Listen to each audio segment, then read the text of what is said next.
Hey there, welcome to LSAT Demon Daily. I'm Ben Olson, that's Nathan Fox. Together we're the founders of LSATdemon.com and our weekly podcast, Thinking LSAT. We have an email here from Rosa. Ben and Nathan, thanks so much for being such a fantastic resource. I've increased my score by 8 points in less than a month with your free videos on LSAT Demon! ! I love it when we hear from our free users. We have thousands of them, amazingly. Yeah. And we're super proud of the free resources that we're able to provide. I don't know why, but it's like one of the most gratifying things when people write in and they're like, hey, all I did was listen to your podcasts and use your free resources on the Demon, and I've improved by however many points. Yeah. We don't make a dime off of that, but I feel like that's where I feel like I'm actually like helping the world. So that's awesome. Cool. Rosa says, it's a great motivator to keep going. I'm only in my first month of studying, planning to sit for the June exam and sit in on a few of your classes in the last 2 to 3 months leading up to the actual exam. My question is on the application process, semicolon. I've heard differing opinions on gap years, comma splice. I'll finish my BA next spring and plan on starting law school in fall 2023, but I won't have volunteer experience. Oh my God. Don't worry about it. What is she talking about? I know it's not necessary, but would taking the gap year to add volunteer work to my resume pay off in the long run? Thanks again. Look forward to hearing your opinions. Rosa, what do you think, Ben? A gap year to work on volunteering for law school admissions? I do not care about it at all. I don't know how many times we need to say this, but you need to focus on the two things that matter. And that is your GPA and your LSAT score. I think your plan to go into law school right after school ends that might be a mistake because of what it could do to your GPA. Yeah, like that's the thing Rosa's not talking about, right? Like yeah. Rosa's got her eye off the ball because she's, you know, I mean, and forgive me, Rosa, if you're getting a 4.0, I apologize in advance. Yep. Then you're doing it right. But if you're getting a 3.9, then listen up. You need to do better. You need to stop thinking about any of this stuff. I don't care about gap years. I don't care about volunteer experience. I don't care about any sort of work experience. I don't care about any sort of extracurriculars. Yeah. Curriculars. Consider taking an extra year to graduate from undergrad. Take fewer classes. Make sure that you're getting that 4.0. That's just such a powerful lever on your law school admissions. Everything else, except for LSAT, pales in comparison.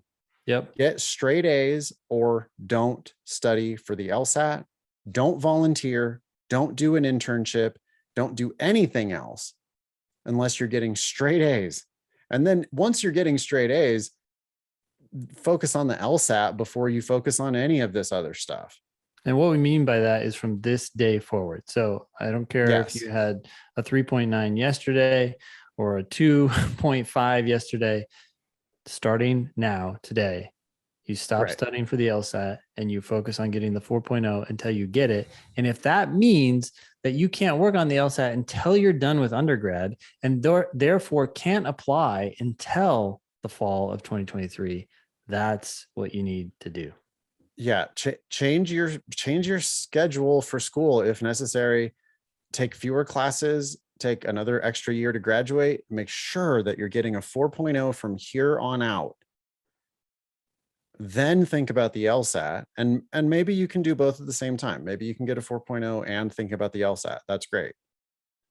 But you have to put your GPA first, then your LSAT, and then nothing else even matters after that.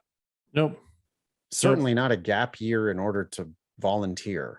I mean, if you were going to take a gap year, you should spend that time getting two more LSAT points.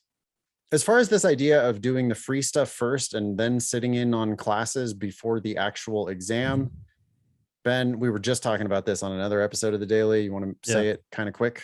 Yeah, I would put the classes first. Maybe you do a month of classes of Demon Live or whatever, and then go back to Demon Basic, or in your case, Demon Free. I'd rather you flip it. get yourself going in the right direction so that you can use the time that you have after you take the live classes to most effectively study. Yeah. Time is your most valuable resource, and we're going to make you more efficient at using your time. So if you do 1 month of live and you learn how to self-study, it's like teach a woman to fish. From there, you can downgrade into one of our lower plans. And I would much rather you do that than like, save it for, oh, I'll just do the live The classes last, right before my official motivational. test. Also, it seems as if Rosa is too focused on one test, right? Because she's saying, oh, well, I'll do the live classes right before the actual exam. Rosa, law schools only care about your highest score, and you might need to take it 3 times in one cycle or 5 times. If you cross the August cycle reset, you might have 5 chances at it, and the law schools are only going to care about your highest score. So don't get so focused on one test. Instead, focus on your practice tests, get your practice tests where you want them, then start taking the official test with an eye toward taking it potentially 5 times if necessary. Yep. Probably more than Rosa bargained for, but. Thanks for writing in.